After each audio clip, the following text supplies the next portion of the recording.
Sa mga katik vloggers, mga subscribers, bago sa kaluma, mga supporters, mga dumaan, dumalaw at bumisita sa channel, lahat ng mga viewers, secret viewers at silent viewers, magandang araw. Ano tayo? Meron tayong isi-share kunti dito, no? Tungkol sa isang maliit na TPA 3116 Class D amplifier.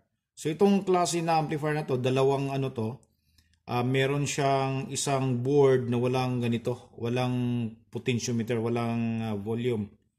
Okay? So yung price nito ngayon ay pinakamababa na siguro yung 180.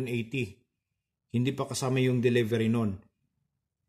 Kung mahilig kayong mag-DIY or mag-eksperimento or meron kayong gustong palitan ng mga klase ng amplifier, no? So ito po pwede ito. Kaya lang, magsipag-sipag lang kayo maghanap sa mga sealer online dahil yung ibang mga sealer talaga ay pareho lang naman siyang generic, ano? Hindi naman yung branded na TPA 3116 pero umaabot ng more than 300 pesos yung ganitong board. Kahit na yung isang walang potentiometer, umaabot ng more than 300 plus delivery charge. So may kamahalan siya. So ito ngayon yung isi-share ko sa inyo. Ayan. So tayo na po yung naglagay nito, ano? Itong copper heatsink na to para kapag nagtitest tayo ng tama sa supply at tama sa load ay hindi ganong magbabagay yung chip natin. Kasi naranasan ko ng nag-test na yung supply natin ay umabot ng 24.6 tapos hindi natin siya nilagyan ng heatsink. Kahit na 8 ohms yung load natin na speaker ay ilang minuto lang umusok na siya. Kaya simula noon nadala na ako, hindi na ako nagtitest ng mga ganong supply. Kaya ito ano, para sa mga baguhan, tumaliit lang to, napakaliit lang nito pero kayang yugyugin yung kwarto natin. Dalawang channel yan, ayan, left and right. Ayan siya. So tayo na yung naglagay ng terminal, no? Ito lang talaga yung original na ano niya, ito lang. Ayan, ganyan lang siya. Yung original na board niya. So shoutout muna natin bago tayo magtapos. Shoutout natin yung ating kaibigan, ano, ELSS Audio Electronics. So shoutout sa iyo, bye. Isang isla lang kami. Nasa Southern Leyte siya at ako naman nasa Leyte. So para sa mga hindi nakakaalam, dalawang probinsya po yung Leyte. Southern Leyte at Leyte. So dito, ayan, meron tayong isang follower, isang supporter, ano, nagtatanong kung bakit walang ads yung ating ibang video. Nakarang video meron tayong yung ano tayo, sensitivity test doon sa speaker natin. Bakit daw walang ads? Okay, ito sasabihin ko sa inyo, lagi pong nangyayari sa atin yan. Nakaka-copyright tayo. Dahil sinisika po natin na maghanap ng mga magagandang tunog para ma-share ko naman sa inyo, maipaparinig ko sa inyo yung mga ginagawa nating mga item, ginagawa at tinetest at nire-review.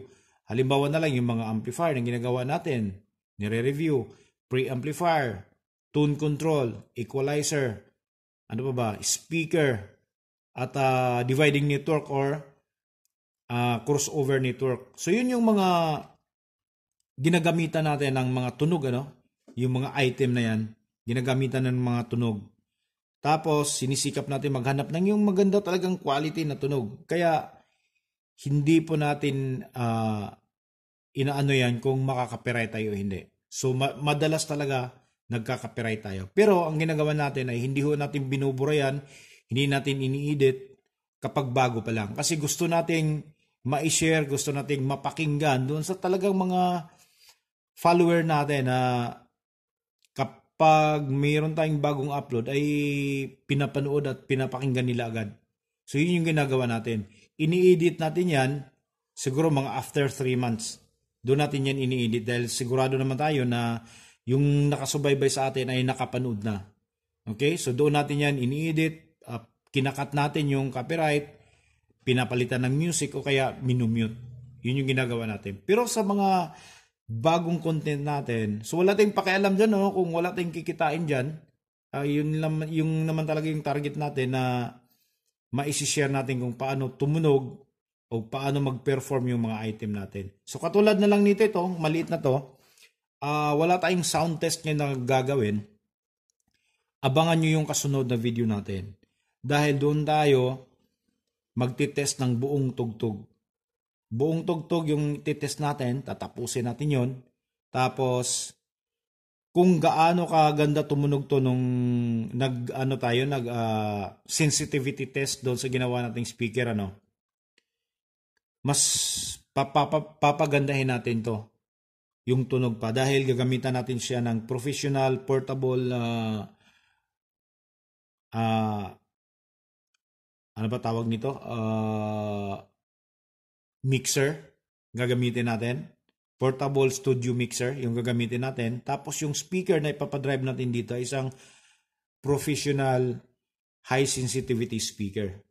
Yun yung gagamitin natin. Kaya sigurado akong matutuwa kayo kung paano tumunog itong amplifier na to sa susunod na video natin. Kaya abang-abangan nyo.